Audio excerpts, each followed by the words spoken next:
Asia কাপে super 4-এর প্রথম ম্যাচে শ্রীলঙ্কার বিপক্ষে মুস্তাফিজুর রহমানের শেষ ডেলিভারি, আর তাতেই ফিজ নাম লেখালেন এক সময়ের বিশ্বসেরা অলরাউন্ডার সাকিব আল হাসানের পাশে।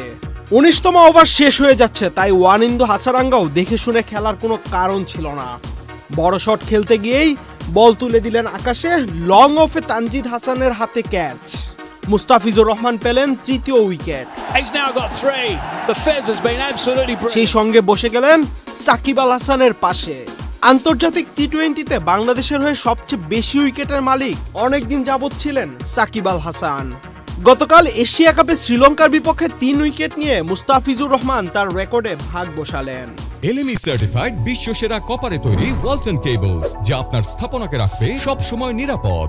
দুজনের উইকেটই এখন 149টি। 146 উইকেট নিয়ে ম্যাচ শুরু করা মুস্তাফিজ প্রথমেই আউট করেন কুশল পেরেরাকে। এরপর নিজের শেষ ওভারে 3 বলের মধ্যে ফেরান কামিন্দু মেন্দিস ও হাসারাঙ্গাকে। 2 বলে 1 রান করা কামিন্দু ক্যাচ দেন লিটনের হাতে, হাসারাঙ্গা করেন 2 বলে 2 রান। আন্তর্জাতিক টি-20তে 149 উইকেট নিয়ে সাকিব আল হাসান ম্যাচ খেলেছেন 129টি। অন্যদিকে মুস্তাফিজ তাকে ছুঁয়ে ফেললেন 117তম ম্যাচেই। আন্তর্জাতিক টি-20তে সর্বোচ্চ উইকেট শিকারীর তালিকায় মুস্তাফিজ এখন সাকিবের সঙ্গে যৌথভাবে 4র্থ স্থানে।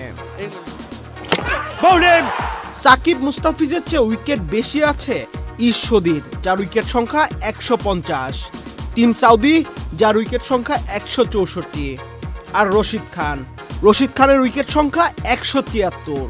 সাকিব সাউদি দুজনেই আন্তর্জাতিক ক্রিকেটকে বিদায় জানিয়েছেন, তাই এখন লড়াইটা রশিদ খান ও মুস্তাফিজুর রহমানের মধ্যে।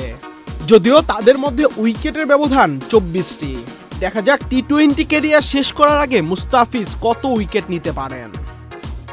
আহমেদ শাফি, চ্যানেল আই।